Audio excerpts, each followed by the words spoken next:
Faith Book, the Book of Faith, the Word of God, the Bible. Magandang araw po sa bawat isa sa atin. Ito po ang ating Monday FBK. Makikita po natin yan sa ating talata mula po sa Lucas 2 or Luke chapter 2. Dalawang talata lang po yan, 13 and 14.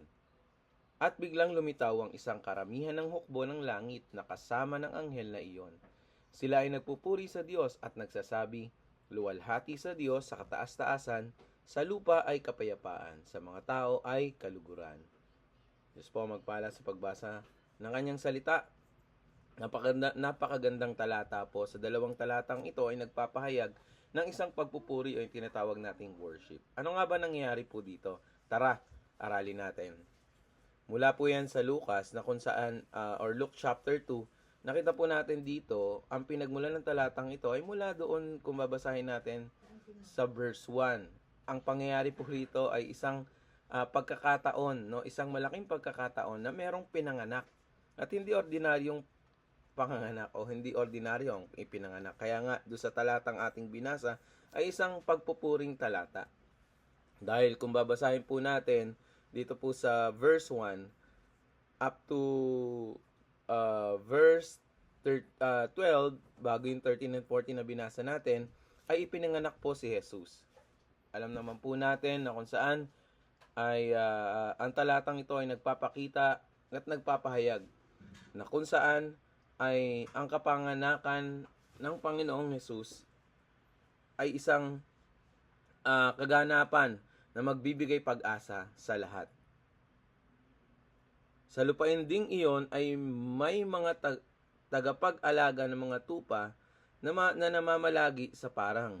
Binabantayan nila sa gabi ang kanilang kawan. Narito tumayo sa tabi nila ang isang anghel ng Panginoon. Ang kaluwalhatian ng Panginoon ay nagliwanag sa palibot nila at sila ay lubhang natakot. Sinabi sa kanila ng anghel, huwag kayong matakot, narito, inihahayag ko sa inyo ang ebanghelyo na malaking kagalakan para sa lahat ng mga tao. Ito ay sapagkat sa araw na ito, sa lungsod ni David, ay ipinanganak sa inyo ang isang tagapagligtas. Yan. Ipinahayag ng anghel sa mga nagpapastol ng tupa. Ano po? Na ito na yung inaasam-asam. Ito na yung inaantay ng lahat. Makikita po natin na kung saan ang pagpapahayag po ng anghel sa mga tao, katulad ng mga pastol, ay kumbaga parang pagpapakita na ang kapanganakan ng Panginoong Jesucristo ay pagpapahayag sa lahat ng mga tao. Kung mapapansin po natin, itong mga pastol na ito ay ordinaryong tao. Kumbaga, kung titingnan natin sa ganitong estado, ay sila yung mababang uri dahil nagpapastol sila. Ibig sabihin lang po, mataas o mababa, sa kalagitnaan, o sa kung anumang kalagayan, ang kapanganakan o pagpapahayag ng kapanganakan ng Panginoong Jesucristo bilang tagapagligtas ay para sa lahat ng mga tao natatanggap at maniniwala sa Kanya. Ano nga ba makikita po natin dito sa verse 13 and 14? Katulad po ng sinabi ko, ito po yung buong senaryo po rito ay makikita natin doon sa kapanganakan ng Panginoong Jesucristo. At dahil nga po natuwa ang mga hukbo ng mga anghel, pag sinabing hukbo, napakarami po, no? Ay makikita po natin ang kahalagahan kung papaano magbibigay ng kapurihan o pagluwalhati sa ating Diyos. Ano po? O yung tinatawag nating pag-worship sa Kanya. Okay? Pagluluwalhati sa Diyos, saka itaas-taasan. Yan po yung gusto nating ipahayag sa inyo. At paano natin gagawin ito? Ano po? Ang pangunahing layunin po ng kapanganakan ni Jesus ay ang kaluwalhatian ng Diyos. Hindi lang kaluwalhatian ng Diyos, kundi ang kaligtasan.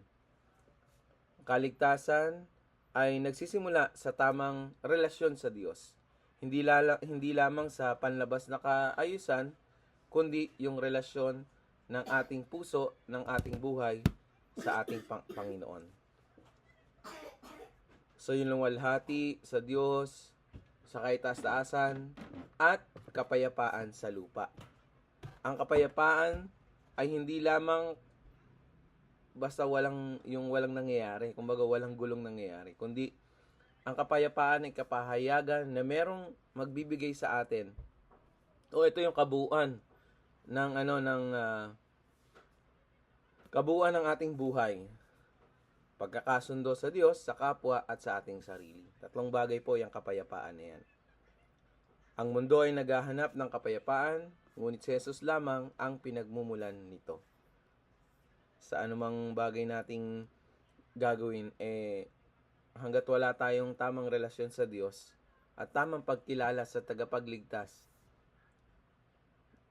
hindi tayo makakasumpong ng kapayapaan.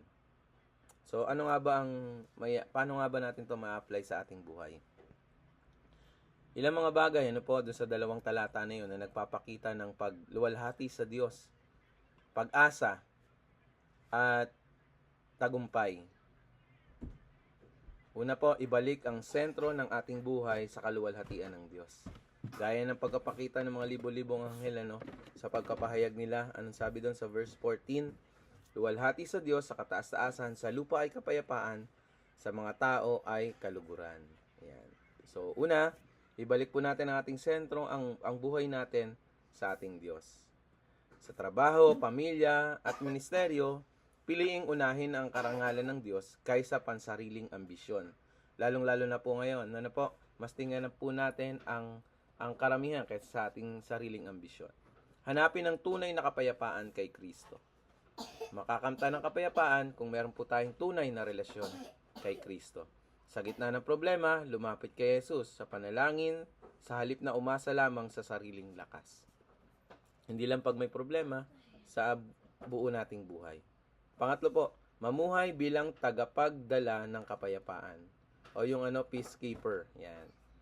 Piliing magpatawad, magpakumbaba, at magmahal kahit mahirap.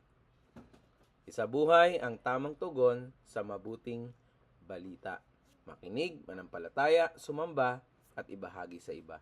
Ibahagi sa iba ang pag-asa at kapayapaan na natagpuan mo kay Kristo. Magandang araw po sa atin. Pagpalain po tayo ng Panginoon. Ingat po tayong lahat.